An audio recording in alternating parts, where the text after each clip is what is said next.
We closed last night, or we discussed yesterday, a bumper sticker that I saw driving down here. And the bumper sticker said, man thinks, God knows.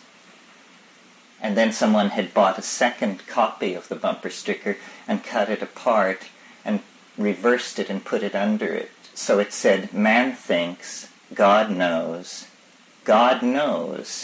man thinks.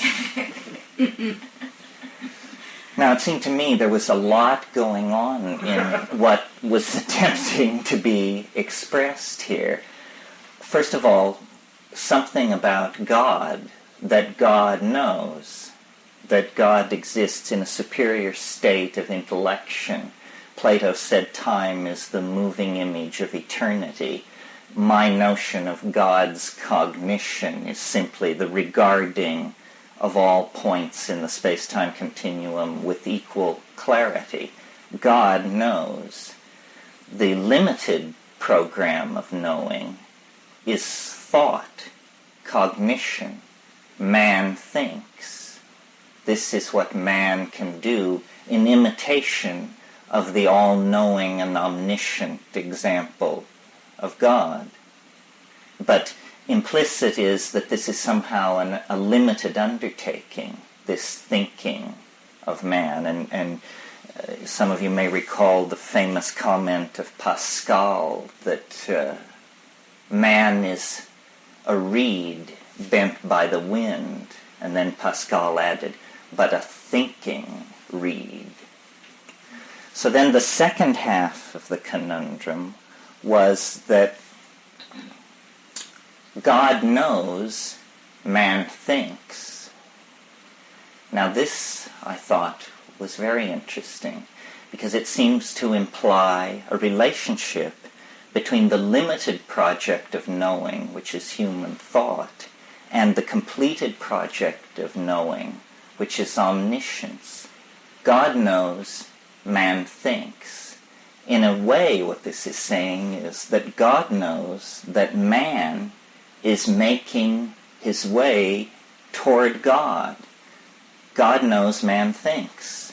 God knows that man is participating in the same project of being that God regards from this higher dimensional space.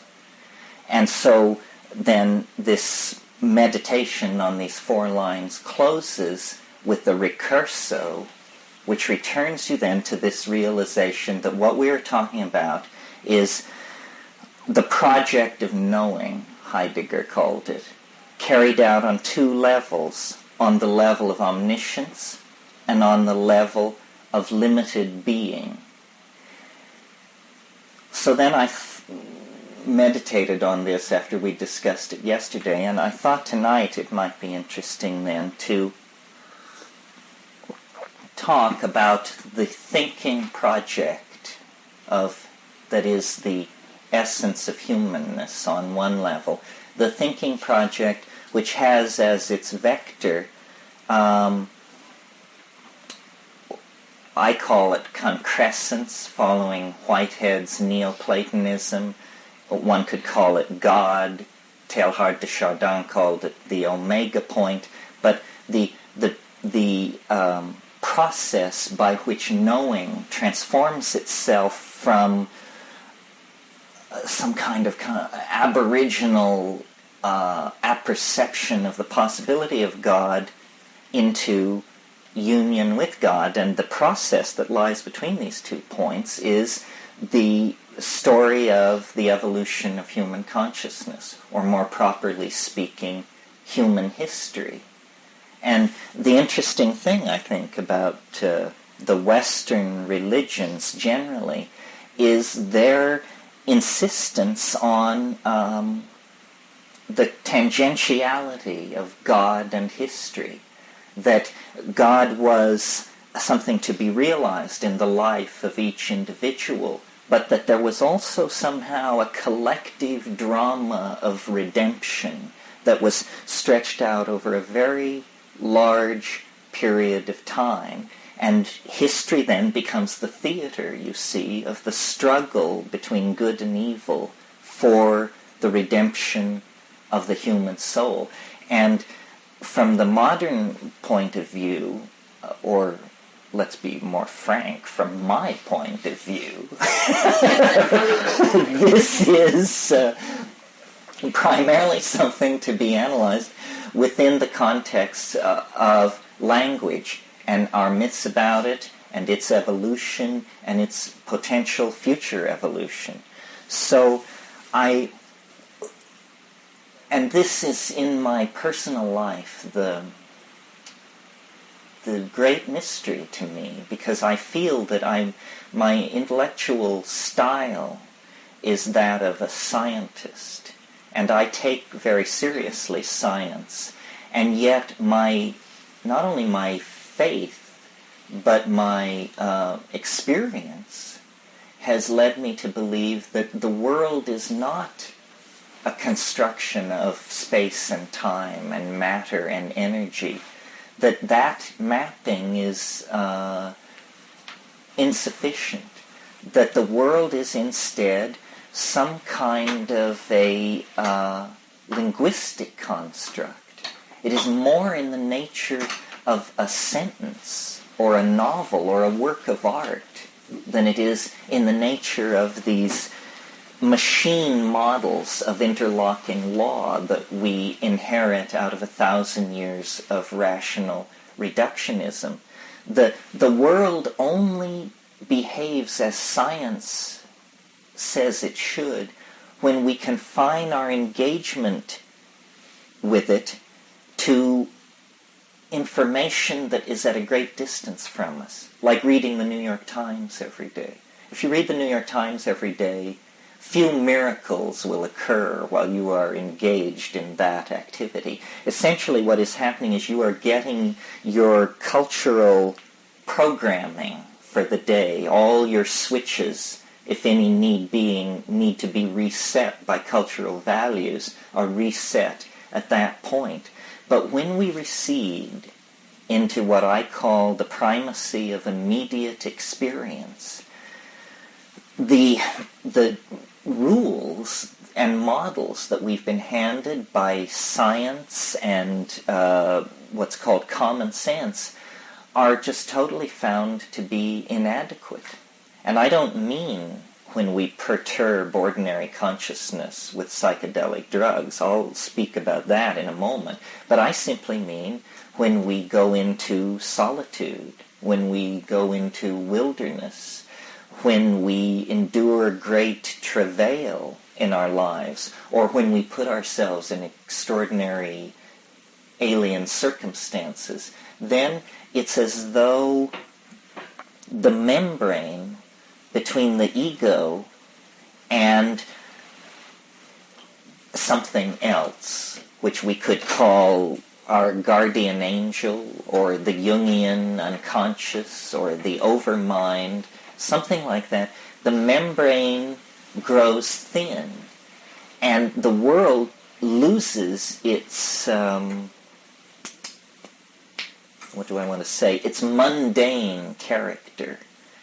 And instead, things previously mundane begin to become charged with psychic energy. They become carriers of meaning.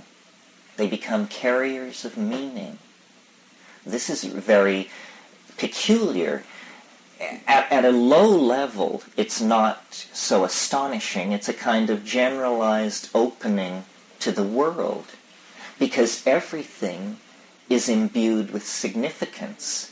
That tree, that person, that greeting, that conversation is imbued with a kind of depth and significance that is satisfying. It's like living deeply. But this phenomenon can proceed to a deeper level of introspection and relationship to the exterior. And in that case, then, this significance, which everything was previously seen to have, begins to compress or densify, and the world begins to dissolve into animate intelligence. Now, at this point, if you didn't bargain for this, you're probably very concerned about your mental condition. And if you aren't, your friends are. Because what you're saying at this point is, the rivers talk to me, the trees whisper in my ear. What you're recovering is the meaning. That's all. The meaning that is self-evident in nature, but that we block. The meaning is so pregnant in everything that it can actually articulate itself in your native English tongue. And, talking rocks, talking trees, talking boulders, we define this as pathology. It means, in technical jargon, a severely diminished ego is in danger of overwhelmment by material from the inchoate and disorganized unconscious.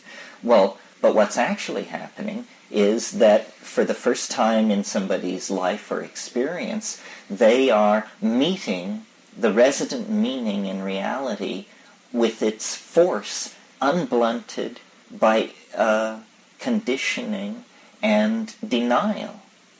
And this is some kind of a linguistic process. We, and all nature, I think, swims in some kind of sea of signification, of which we are, in the same way that the amphibians were able to drag themselves out of the primitive oceans of this planet into air and exist in a completely different dimension.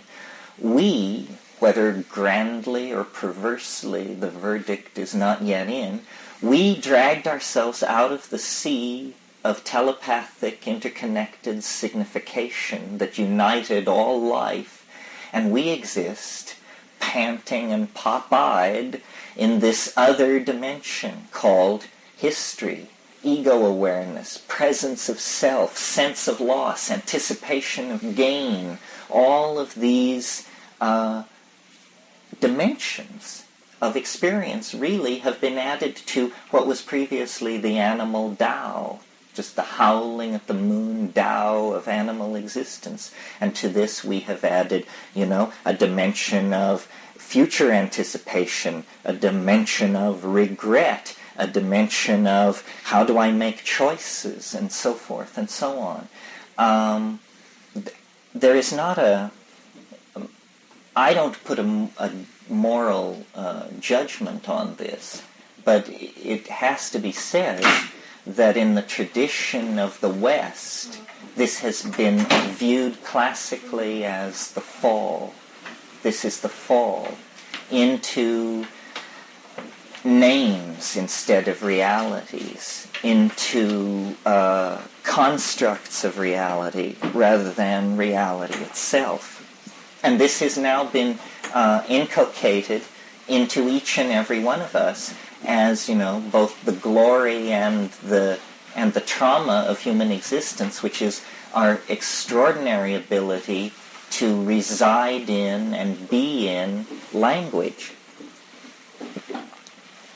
So, for instance, I've made this example before. A child lying in a crib and a hummingbird comes into the room, and the child is ecstatic because this shimmering iridescence of movement and sound and attention, it's just wonderful. I mean, it is an instantaneous miracle when placed against the background of the dull wallpaper of the nursery and so forth. But then mother or nanny or someone comes in and says, "It's a bird, baby. Bird, bird." And this takes this linguistic piece of mosaic tile and places it over the miracle and glues it down with the epoxy of syntactical momentum. And from now on, the miracle is confined within the meaning of the word. And by the time a child is 4 or 5 or 6, no light shines through. They have tiled over every aspect of reality with a linguistic association that blunts it, limits it, and confines it within cultural expectation. But this doesn't mean that this world of signification is not outside, still existent, beyond the horizons, the foreshortened horizons of a culturally validated language. Well, so then classically the path through this has been through use of psychedelic plants or some form of ascetic practice or fasting or prayer and meditation, whatever, some way of breaking through. And it is literally presented as a breaking through, a penetration to another level, that culture is an imprisoning bubble of interlocking assumptions that are like a collective hallucination. I mean, I hate to say it because it's a recursive metaphor, but culture is like a delusion of some sort, because it isn't true, of course. It isn't true if you're a Witoto. It isn't true that you came from the piss of the anaconda god when he had to get out of his canoe at the first waterfall. That's not really true, but that's your cultural myth, and you live inside it. Our cultural myths, that the world is made of things called mu mesons and antiprotons, is of course not true either. But it's a linguistic construct that we culturally validate and live inside. And these cultural myths give permission for certain things.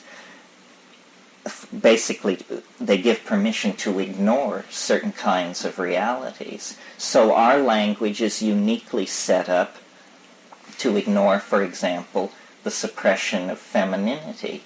It's also uniquely set up to suppress the statistically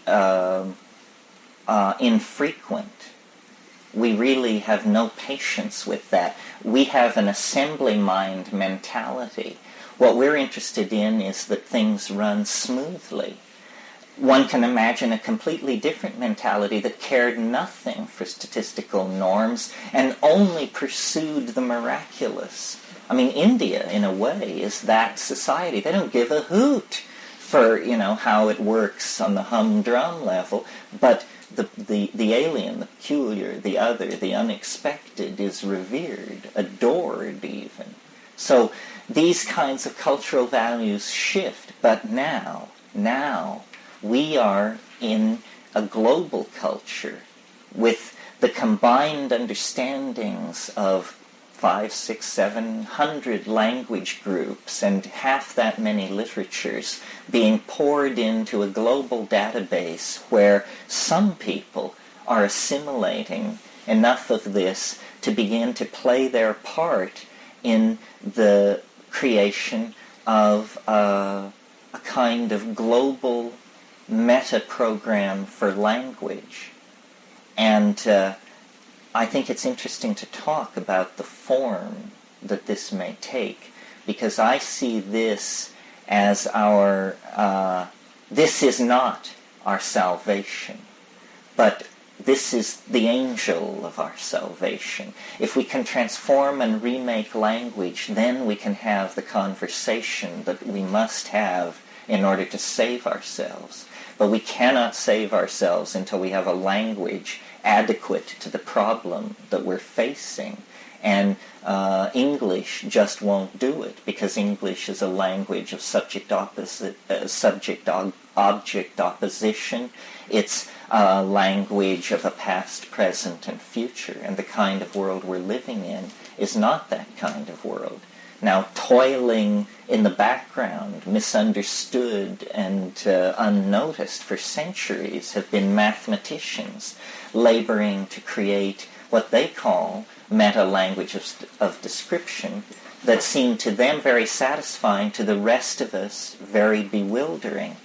And a question worth asking is, why is it that this language, mathematics, which we have so much trouble understanding, seems so tremendously powerful when it comes to the description of nature? This is not a trivial question. Why should numbers, in a sense the most abstract quintessence of the human mind, have anything whatsoever to say about the topology of three-dimensional space and time? It isn't clear.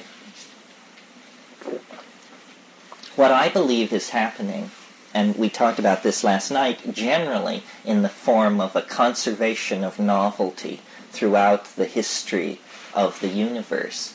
But I tended last night to present the universe as a material thing. I spoke of atoms compressing into molecules, into organic creatures, into thinking beings with civilizations and so forth.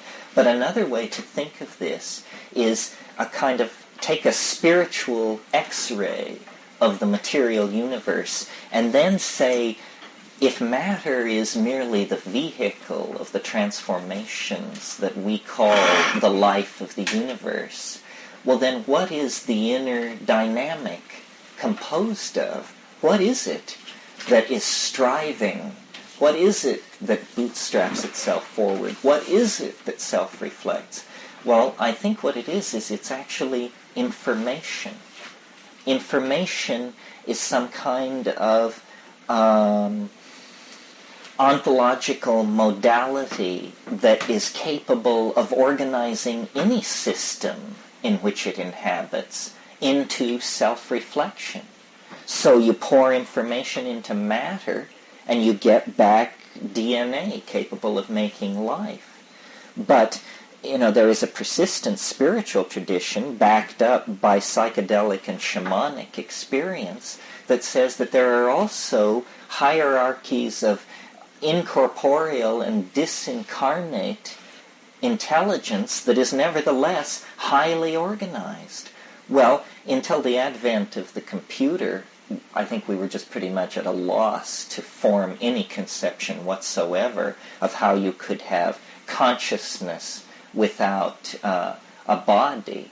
But the computer shows us that you can have large-scale systems which have degrees, and then, there's a long philosophical wrangle, which we can just stamp as for another time, degrees of sentience in operating systems. So then it seems to mean that information is the thing which uses matter, uses light, uses spirit, uses whatever it can put its hands on to organize itself into higher and higher levels of self-reflection. Well, then, to what end? I mean, what is all this? Is it just an innate drive toward totality? Or is it a process which exists completed in some higher dimensional space, and we are somehow trapped in a lower dimensional matrix, and we have to endure the illusion that it is incomplete? I mean, I don't have answers for these things. This is the business of theologians, basically, to tell us where we are in this universal machine. But I think that what we can do to enrich our experience and to feed data into our heuristic models is to begin to think in terms of language as the material that we need to work with, instead of public opinion or matter or even energy. It's meaning that we need to coax into our lives. Number one, as meaning enters our lives individually, we become more capable of raising our voices, both in joyous song and in political protest, if necessary. My whole shtick, and the whole shtick of the psychedelic experience, I think, is reclaim immediate experience. Realize that you outvote all parliaments, police forces, and major newspapers on the planet, because who knows, they may be illusions. Complicated phenomenological forms of analysis can be carried out to show that their existence is in considerable doubt. But if you carry out this phenomenological reduction, you will discover that it reinforces the notion that you must actually exist and be real. So therefore, you start from that nub of immediate experience and real being, and extrapolation outward should be very provisional. I mean, I don't know how Buddhism handles this. I grant you all a strong possibility of existing, but I'm not nearly as sure about you as I am about me. And I don't think any of you should be more sure of the rest of us than yourself. I mean, the world could be anything, you know? It could be a solid-state matrix of some sort. It could be an illusion. It could be a dream. I mean, it really could be a dream. So it pays to stay on your toes, I think. In practical terms, what does all this come down to, besides that we should speak from the heart, clearly, and with our minds engaged? Well, I think that, remember I said we should see language as the stuff with which we work, rather than matter. And that means creating a technology of the sayable, making the complete understanding of new puns a national priority on a par with weapons development. It means exploring the real implications of substituting Finnegan's Wake for the Constitution, this sort of thing. Because what we're doing, you see, is pulling the beard of the linear printheads who really believe all of this stuff, who really are lost in the labyrinth of the political errors of the last 500 years. It isn't we can't overwhelm them by force of arms, nor should we wish to. They can actually be teased out of existence, because they themselves feel their position to be so ridiculous.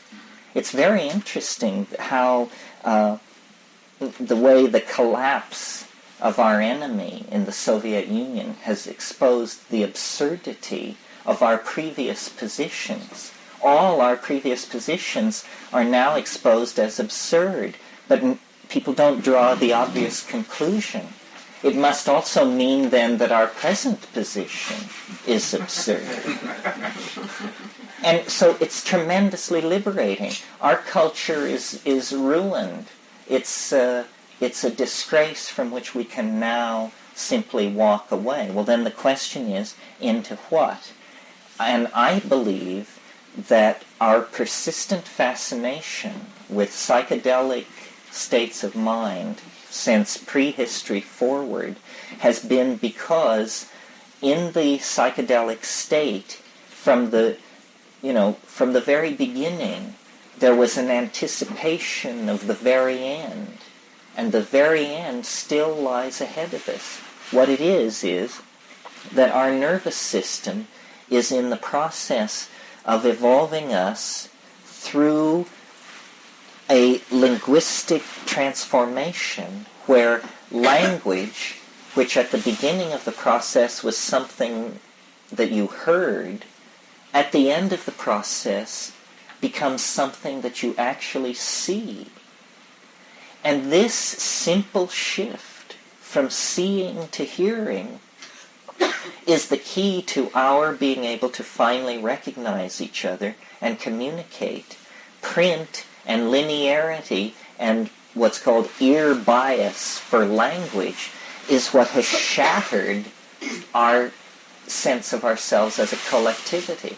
A positive way of putting it is to say it's also what created the idea of democracy, individual freedom, labor unions, the vote. All of these atomized notions of human obligation and political participation arise out of print. But so do ideas like that we're all alike, because letters from printing presses on pages are all alike. The idea that products should be mass-produced out of mass-produced subunits, this is a printhead notion. It could never have occurred to anyone outside of a printing press culture, and never has. These ideas have imparted to our existence a tremendous material opulence and intellectual poverty and spiritual uniformity. And now, literally, we have to illuminate our civilization. We have to take its shoddy, spiritually empty Bauhaus skeleton and illuminate it, psychedelicize it, let 1,000 paisleys bloom. In other words, release the design process from a commitment to material values. Well, how can you do that? Because the bottom line of material values is the bottom line. It costs. The reason we build in the Bauhaus style, for whatever reason we got into it, we now build in that style because it's the cheapest around. And once you start adding filigrees and changing things, costs soar. How can you do that in a civilization with a cult of democratic values, individualism, and print-created linear uniformity? Well, the only way you can do it is you have to drop design costs to zero. The only way you can do that is if you build virtually. This means you build in an electronic dimension that is added on to ordinary cultural space like an orthogonal dimension. In other words, it's like a TV that you walk into. It's called cyberspace. And in cyberspace, things are built out of light. So it costs as much to build Versailles as it costs to build a hamburger stand, because Versailles and the hamburger stand are just two programs that look exactly the same on disk. So what this means is that the previous set of class-created values based on the acquisition and control of matter begin to break down. This is already happening in America on one level where, to live as a middle-class person is to live on a better level than the Mughal emperors ever dreamed of. I mean, what Mughal emperor could stride to his refrigerator and see cases of French mineral water, juices from the South Seas, pomegranates from South America? Eat your heart out, Mughal Delhi. No chance. So, in a sense, we're beginning to create this leveling, but we have created it by looting the material resources of the rest of the world. Conceivably, it can be created in a virtual space where we would all live in this world, a rather monkish existence. But, there's that wonderful passage in Finnegan's Wake where he says, he's speaking of the red light district of Dublin, which is called Moycane. And he says, here in Moycane we flop on the seamy side, but up Nient, prospector, you sprout all your worth and you woof your wings. If you want to be phoenixed, come and be parked. Well, he was advocating death as a solution to life's problems. If you want to be phoenixed, come and be parked. My solution is not so radical. I think if you want to be phoenixed, come and be parked at your local virtual reality arcade. And then you can be phoenixed in several ways. Well, some of what I'm saying here is facetious. We talked last night about Stan Tenon's wonderful object.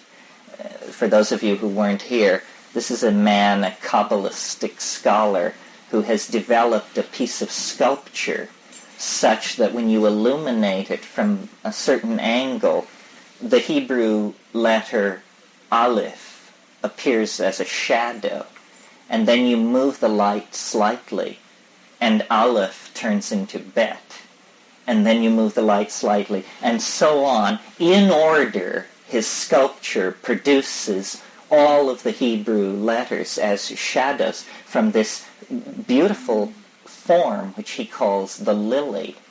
And it ties in with an experience that I had. But, well, first let me talk a little bit more about this lily thing that Tenon has discovered.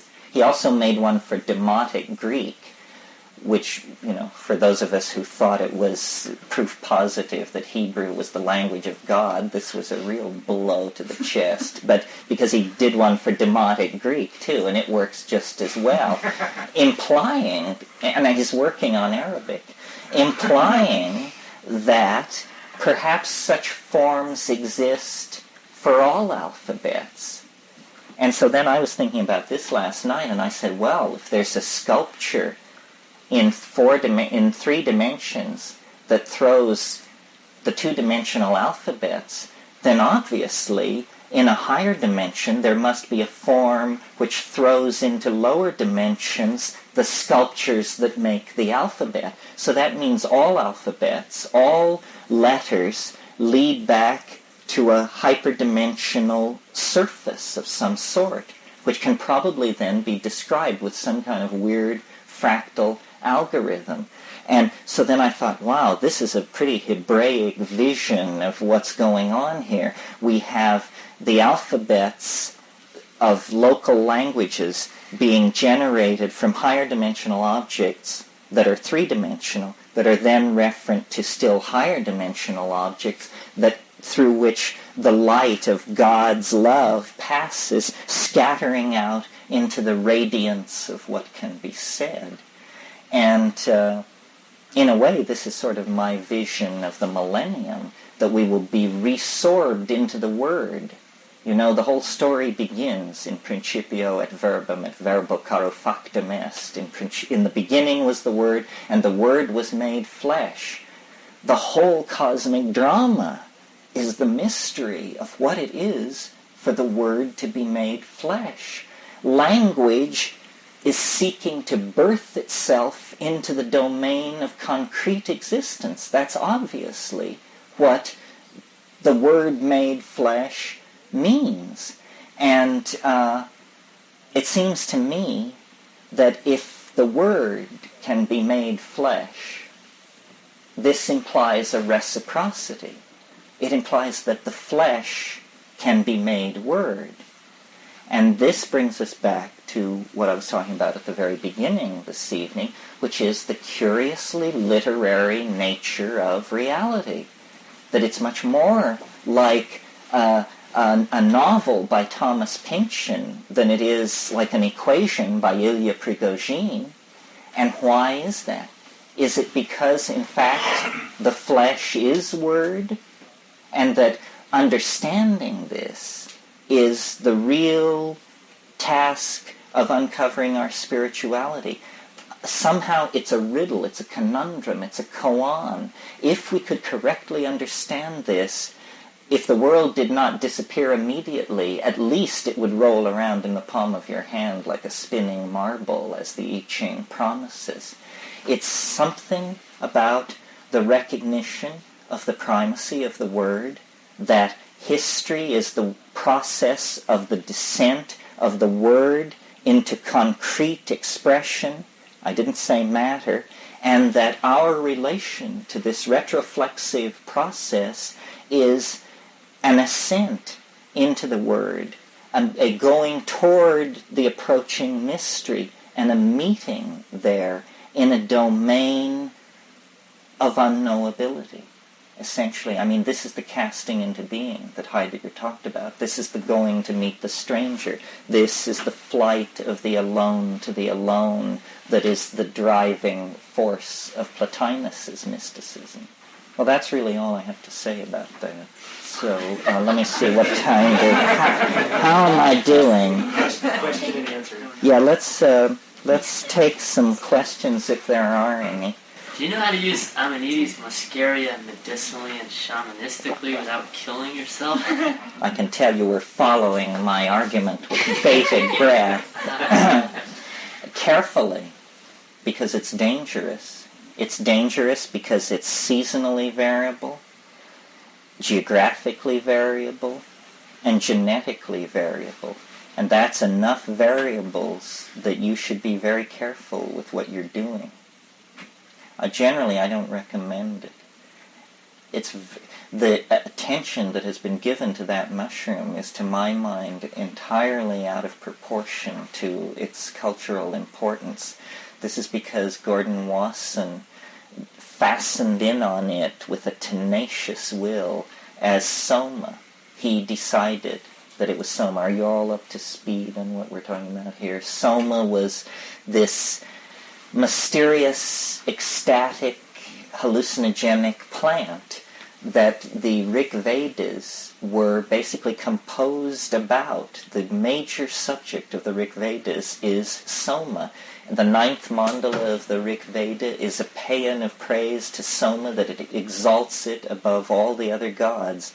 And no one knows what Soma was. And the descriptions are puzzling. It seems to have been, it didn't have leaves. It had yellow flowers. It grew in mountains. And they speak of pressing it. It was prepared some way. It was pressed. It was filtered. And then they talk about this golden liquid which they drank. And Gordon Wasson, because of the importance of the Indo-Aryan people who wrote the Vedas for connecting up all of the history of what archaeologists call Old Europe with the Neolithic Middle East and India, it was very important to try and understand what Soma was. But the problem that has bedeviled everyone who was an enthusiast for Amanita muscaria as Soma is that it's a bad trip. It is not reliably an ecstatic intoxicant. In fact, it's fairly reliably a bellyache. And people have pounded it with milk curd. There was a whole school of thought which said that the enzymes active in raw milk would decarboxylate muscarine, the poison, into muscimol, the hallucinogen. But, this didn't stand the test of human trials. It didn't appear to be true. Then other people said you have to dry them for months or smoke them over a fire. Again, this doesn't seem to be reliable. So Wasson went to the grave. He, in his last book, Persephone's Quest, he referred to Amanita muscaria as the supreme entheogen of all time, which was just a completely wrong-headed judgment, I believe. And this was from the man who discovered the true psilocybin mushroom cult in Mexico. There was an angle on all this which Wasson completely overlooked because of his bias towards certain languages, and that is that along with all this Indo-European Vedic Hindu material, there was a Zend-Avestan literature based around Haoma, the same stuff, same word. And from there, Flattery argues that it was Pagamen harmala, that it was harmaline, that it was not a mushroom, that it was a higher plant in the Zygophalaceae. And I think probably he's right, actually. It's a very interesting book. Apparently, in the Avestan classical period, no one would have dreamed of having a spiritual experience without resort to drugs. They just put it very plainly. They're the most matter-of-fact people. These texts are fascinating. But they don't devalue it. They say, here's our map of the spirit world entirely based on our drug experiences, and here are the drugs we use, and to see these angels you must use this drug, and to see these angels this drug, and so forth. We don't really know what these drugs were because the etymologies are lost. But harmaline figures very strongly in all of this, and of course harmaline is a neurotransmitter present in human metabolism. In fact, I didn't get into it tonight because I was trying to keep it off the biochemistry and that sort of thing, but this transformation of language from something heard to seen that I was talking about, I believe is a 1 or 2 gene mutation. That's all it would take, because in the human pineal gland there is a compound called adenosine. That's what the enzymologists call it. But when you show it to a plant biochemist, he says it's 6-methoxytetrahydroharmalan, and so it is. Adenosine and 6-methoxytetrahydroharmalan are the same thing. Well, it's a psychedelic harmine alkaloid, similar to what's in Pergamon harmala. It could be converted to DMT by a simple methylation. Well, a one-gene mutation would make a methylation possible.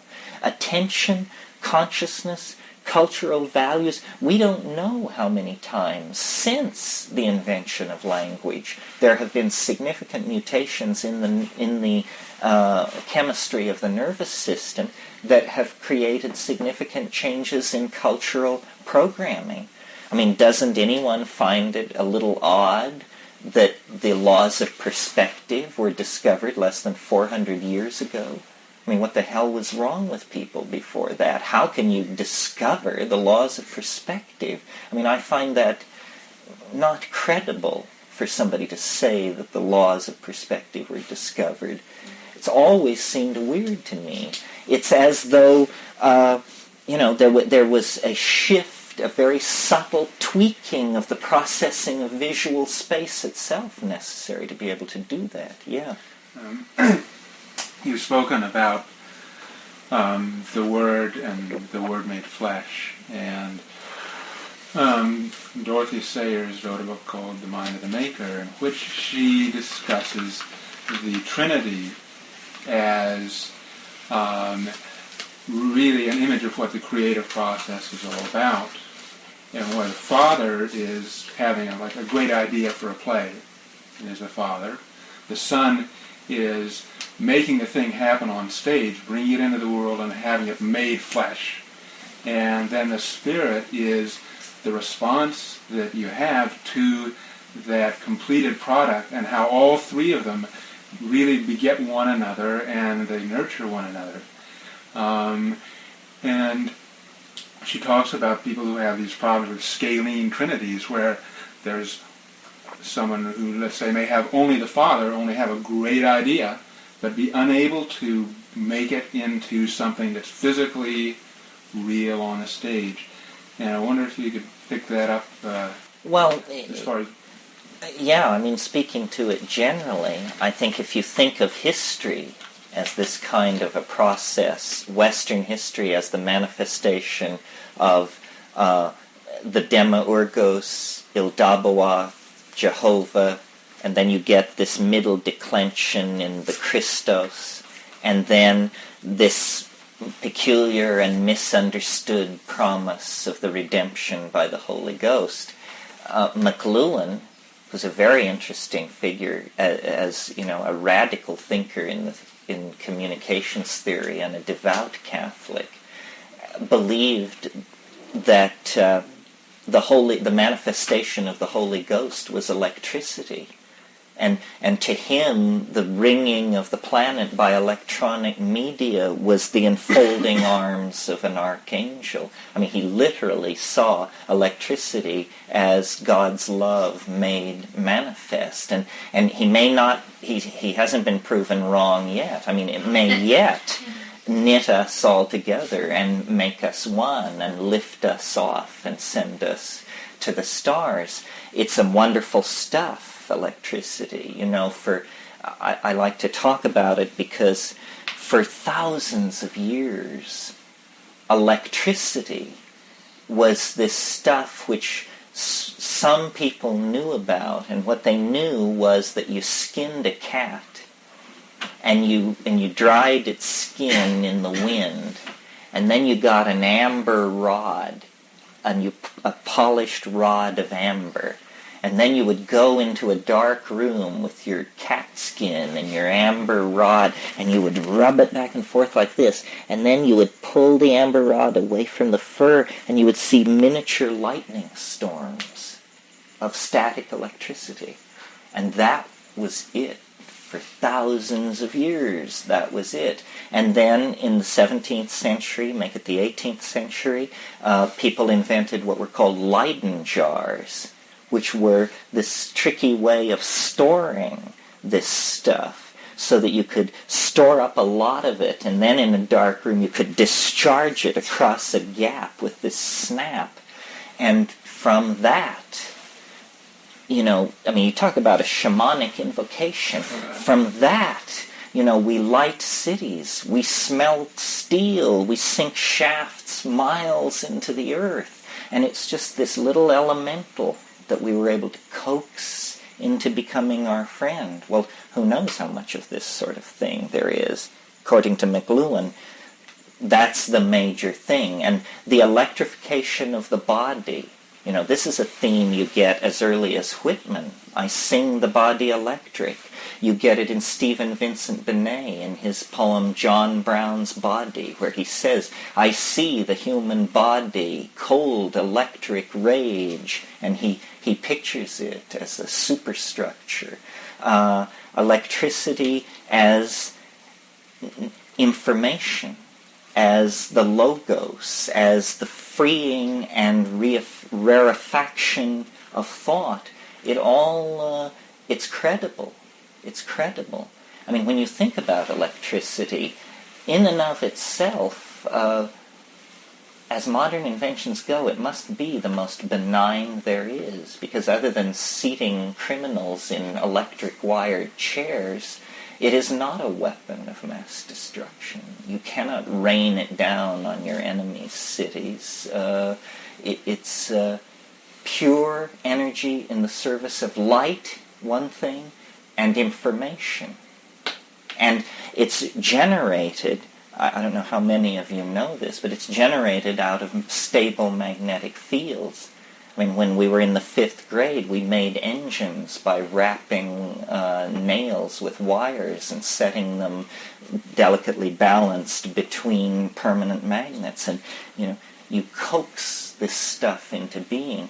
We take it for granted because we don't understand it. But if you're down close to where it's coming into being, it's like coaxing some kind of demon out of the matrix and into the service of thought and light. Very psychedelic. So how do you see the body being coaxed back into the Word? Well, I don't know. It's a hard thing to picture, isn't it? Well, maybe it's like those Tibetan letters that start becoming real and vibrating. I don't know. Well, there are a number of, I think we have like pieces of the puzzle, but we don't know quite how to arrange them. One is virtual reality. Do you all understand this concept? Because I mention it and it's quickly becoming central to my references. Virtual reality is this technology now being developed where they give you a helmet and a body glove, and when you look in the helmet, you see another world, and you're in it. And you can walk around and pick things up and open doors, and it's all sustained by computers, but the illusion is very real, and they're only at the beginning of the process of creating this illusion. Okay, so that's a technology sitting off there with a potential application. Another is nanotechnology. Nanotechnology is making things very small. And there's a whole enthusiasm for this. And people who, I talked yesterday about being down at the baths and watching the stratocumulus clouds move over the ocean. The number of water droplets in a stratocumulus cloud exceeds the number of people in the world. Therefore, if we were the size of water droplets, we could simply exist in that kind of a cloudscape. Well then, okay, so that's another technology that's sitting there. Another is this wonderful fantasy that I told some of you about a few days ago, where we see a man walking on a beach, and the man, his planet is perfect.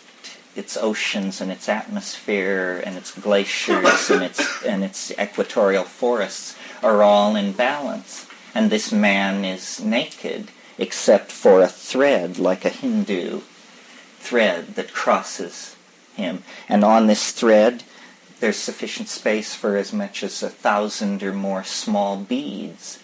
Each bead is a doorway into a technological potentiality that is entirely suppressed in three-dimensional space. In three-dimensional space, there is just man and nature. But when this man closes his eyes, there are menus, and these menus lead to other menus. In other words, the culture, the entire culture, has become virtual. This is one possibility, that the culture be made virtual.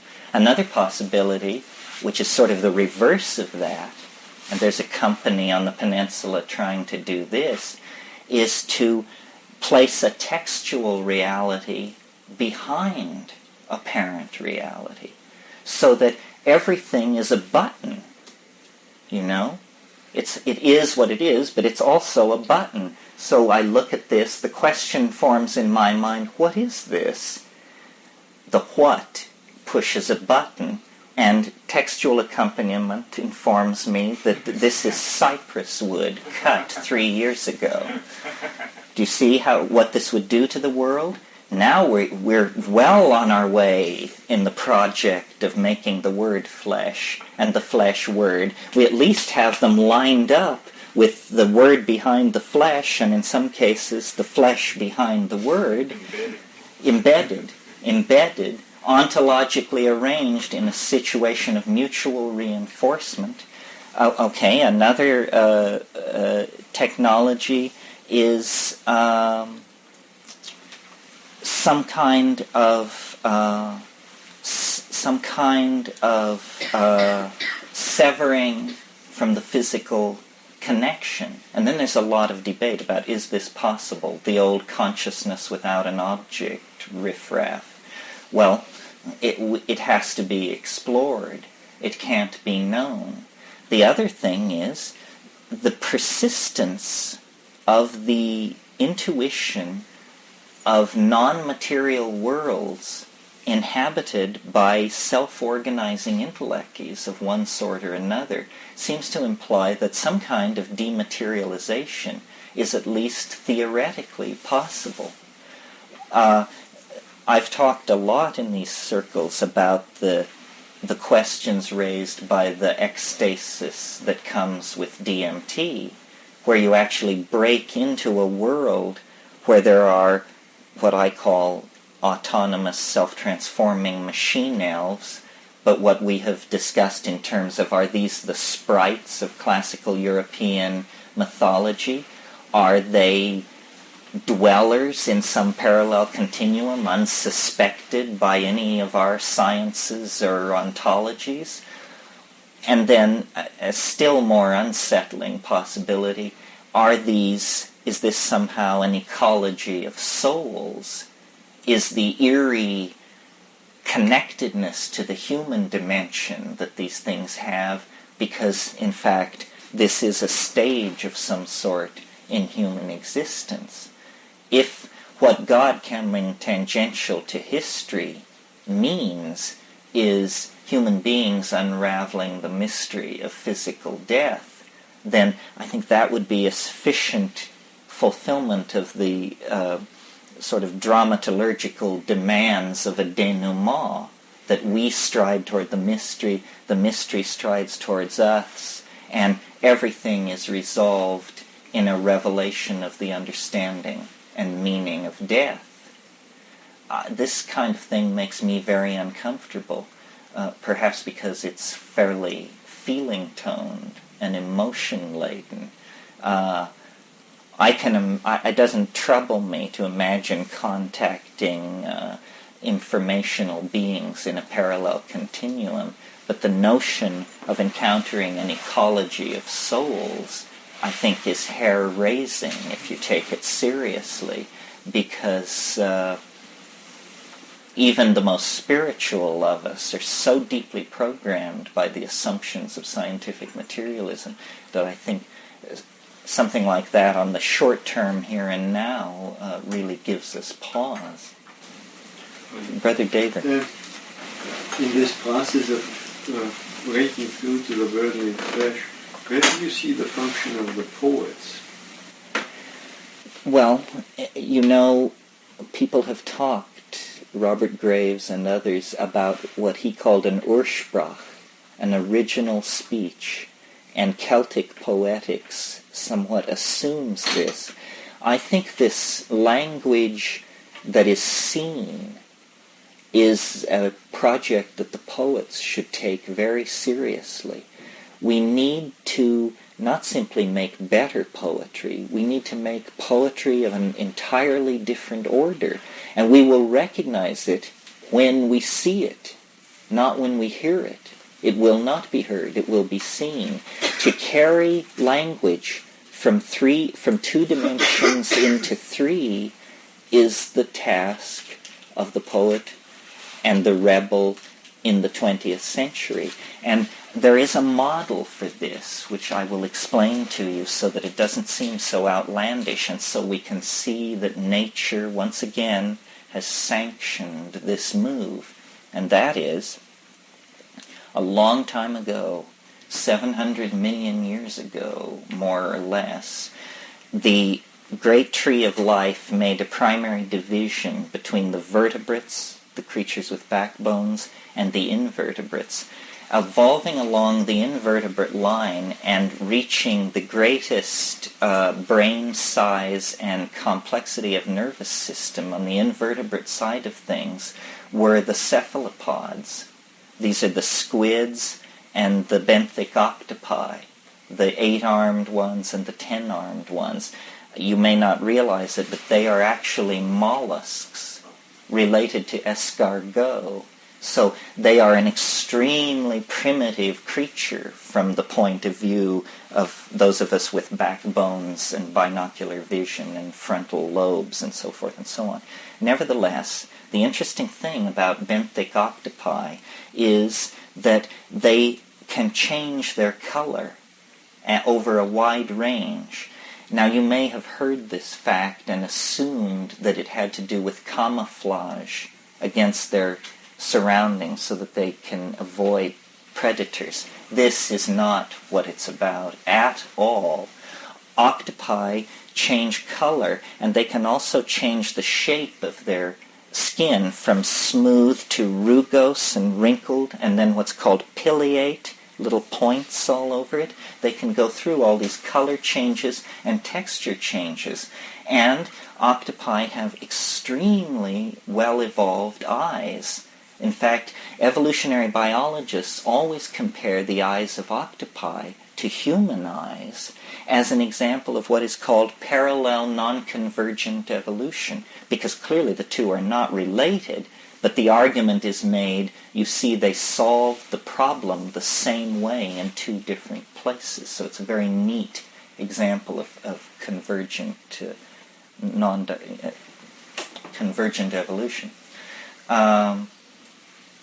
But what is interesting for our discussion is the mode of communication of these things. They become their linguistic intent. This repertoire of blushes, dots, stripes, traveling fields, color changes, and then, because they are soft-bodied, they can quickly reveal and conceal all parts of their body very quickly. So if you watch an octopus in communication, its surface texture is changing, its color is changing, and it is hiding and revealing, it's dancing. And it's a dance of pure meaning, perceived visually by the object of its intention, which is other octopi. So compare this for a moment to our method of communication.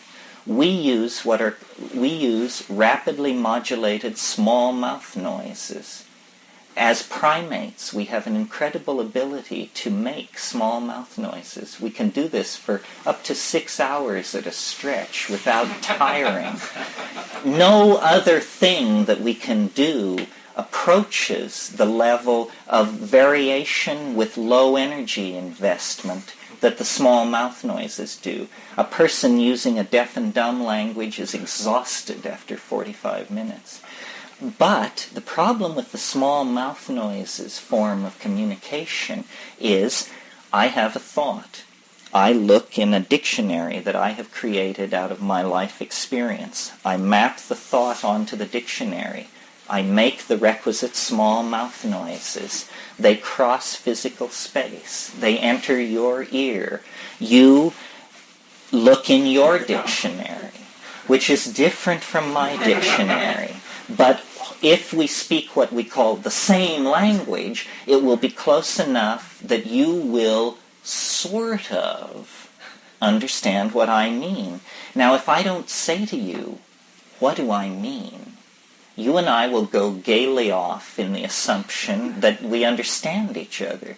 But if I say to you, did you understand what I said then? You say, yes, you meant that you don't want to sit with Harry and Sally because their pending divorce makes you uncomfortable. Say, no, that's not what I meant. I meant... So there's misunderstanding because the dictionaries are not matched. Now, notice what's happening with the octopi. There is no dictionary. Both parties are seeing the same thing because my body is my meaning. I become my meaning, and you behold the meaning I have become. I am like a naked thought. Not even a naked nervous system, more naked than that. I am like a naked thought in aqueous space, unfolding in time. I maintain this is why octopi eject clouds of ink. It's so they can have private thoughts. Because if you can be seen, you can be understood. Well, this is a perfect model condoned by nature for the kind of transformation that we want to lead our culture toward. And I don't think it's that outlandish. Our previous animal totems were chosen unconsciously and were rather unfortunate, I think. I take the totem of the 19th century to be the horse, expressed as the steam engine. And the totemic animal of the 20th century is the raptor, the bird of prey, expressed as supersonic high-performance fighter aircraft, which is just, the leanest, meanest machine you can get together these days. But these mammalian and avian images are too close to the rapacious heart of the primate inside us. Embracing an image of the soul like that of the octopi is a permission for a strange and alien kind of beauty to be let into our lives. And these things are strange and alien, let me tell you. The situation I described with these octopi was coastal, shallow water octopi, so-called circulittoral octopi. But they have also evolved into the depths, the so-called abyssal octopi that exist below 1,500 meters in the sea where there is absolute darkness, and to carry their intention to communicate into that darkness over the past 700 million years, they have evolved phosphorescent organs and have covered themselves with lights, with eyelid-like membranes that can be rapidly blinked and flickered, so that when you descend into the abyss, you then see pure linguistic intentionality among the cephalopodia, because they have become what we aim to become under the wise leadership and stewardship of George Bush, namely 1,000 points of light. You know the neural Long way to that. Is this guy for real? WH Auden line. Was it a WH Auden I line? think I stole it from him. Was it Flanders Fields? Armies clash by night and that whole business? Are they only beholding one another, or is there maybe a mechanism at work, like when yawning is contagious, that it's not only watching, but actually what happens to your body is transmitted to mine? Well, this is fascinating stuff to study. The biologists who are studying these things are actually creating a grammar and a syntax, and they her beginning to understand what certain things mean, and the level of meaning. There's a wonderful book called Communication and Non-Communication Among the Cephalopods, and it makes the point that communication is a very double-edged thing. You want to communicate to somebody, but usually your message is it's also important that your message not be picked up by other somebodies. So there can't be just a full-on drive toward apprehendability. There also is a countervailing force toward concealment, obscurantism, double entendre, so forth. Someone said language was invented to lie. Well, in a way, that's true because of the problem of non-communication. As soon as you have something to communicate, there are places you don't want the message to go. And so this creates a very interesting problem. If I were 20 years old, I'd go back into marine biology just to spend time with these things.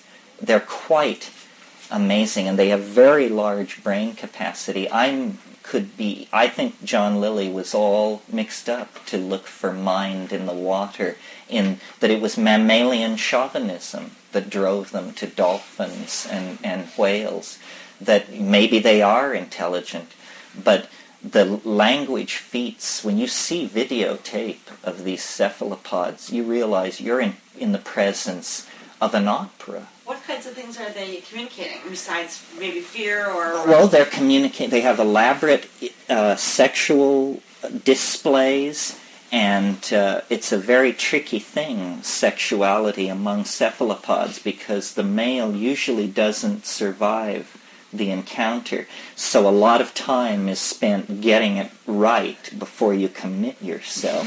So they have a very complicated courtship thing.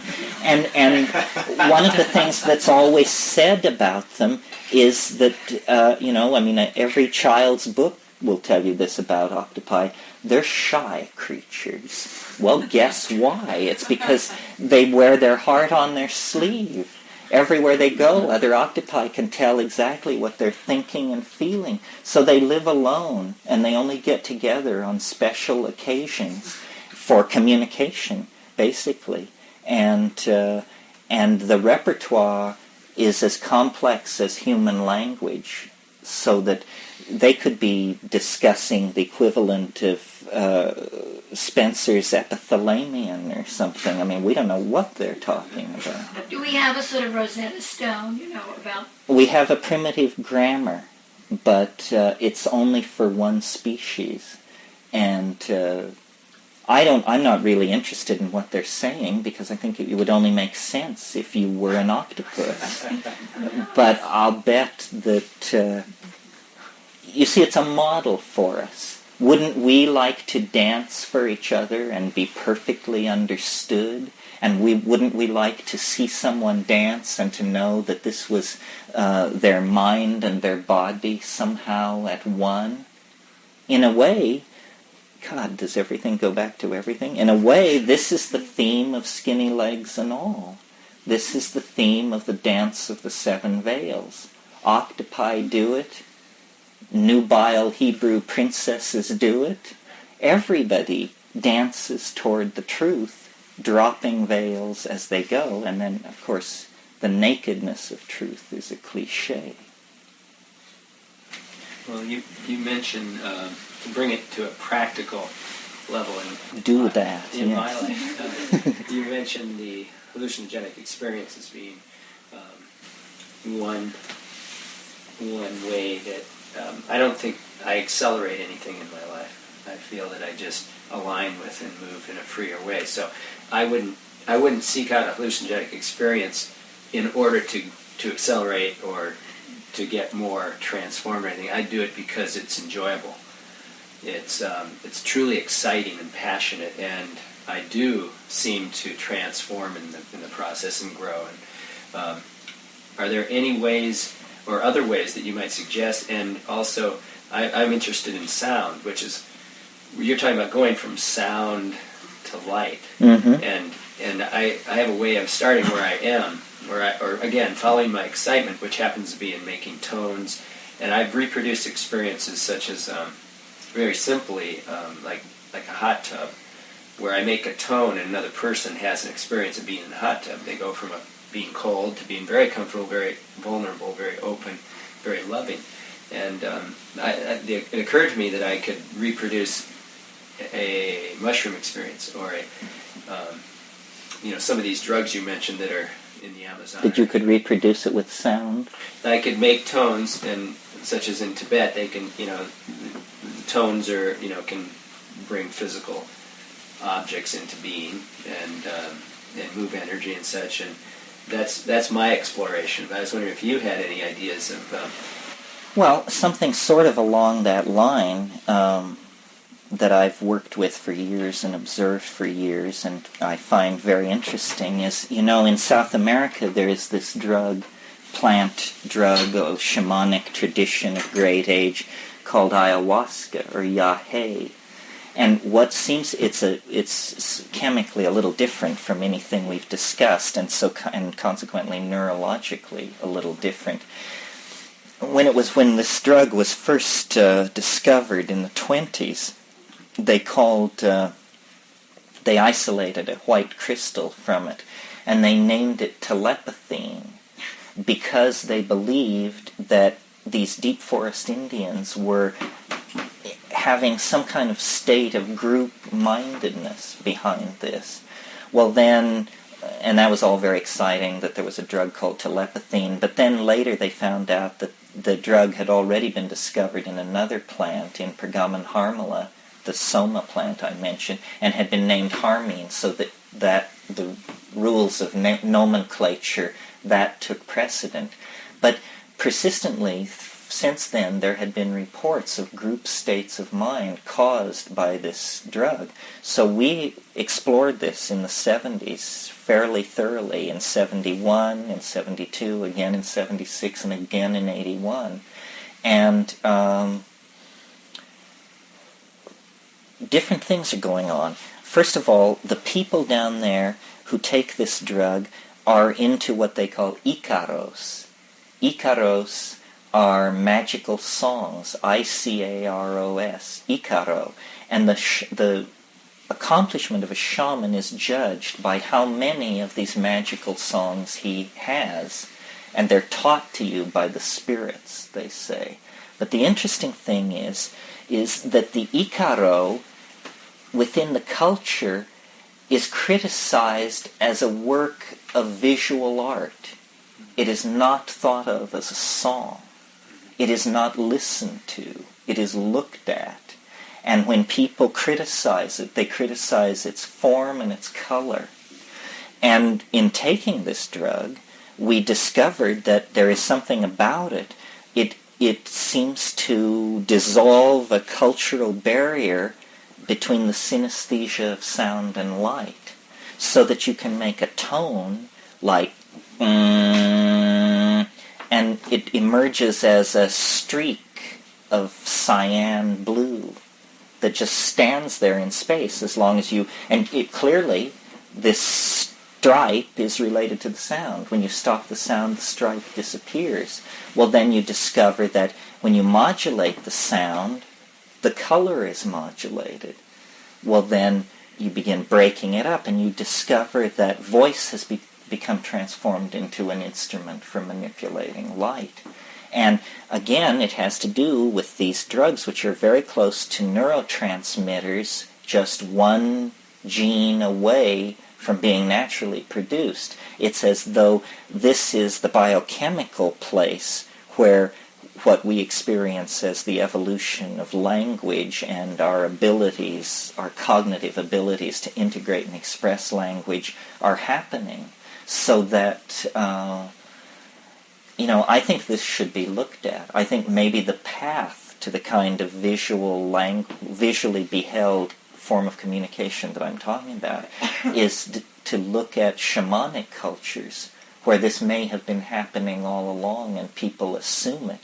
It is true when you go up these jungle rivers to the really bare-assed people that the elders do get together and take this stuff, and they do have a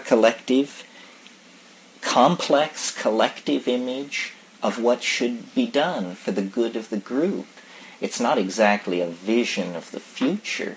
It's more complicated than that, because they also have a vision, a three-dimensional vision of the kinship structure of the village, of a whole bunch of clan and SIB group associations to plants and animals in the forest, which are hidden from the eyes of the casual visitor.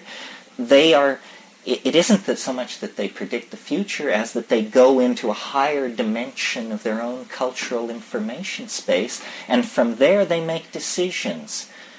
Where should we hunt? Who should we make war on or not make war on? Where should we move? And even decisions about triage of children and this sort of thing, because this does go on.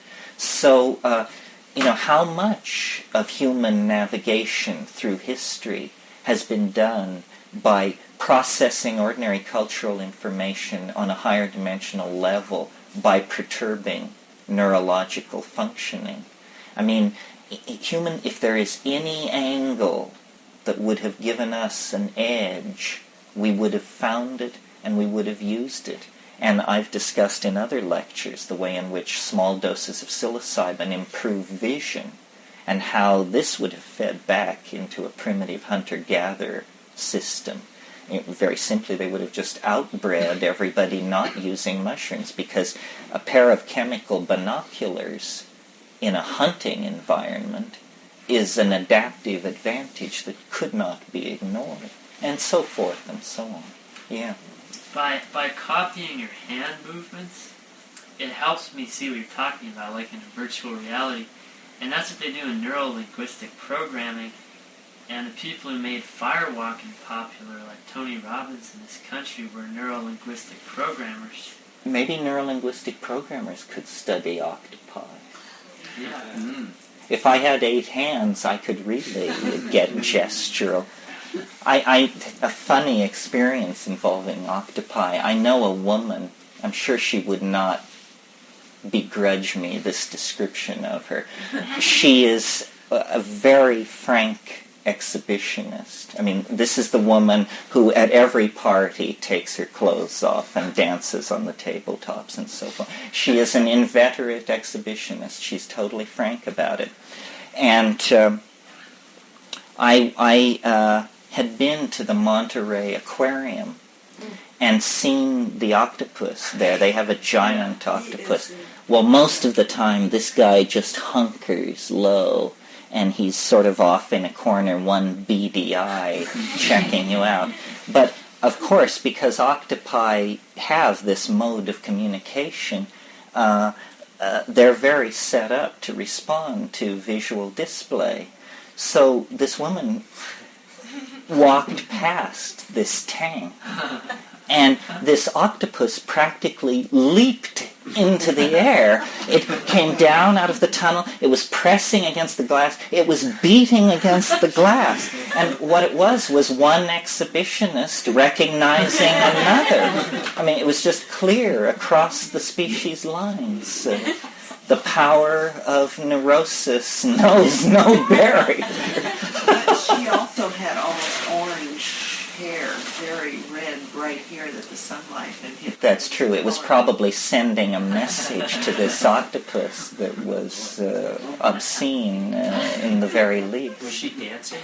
No, she was just trying to be unobtrusive, but this woman being unobtrusive is a showstopper.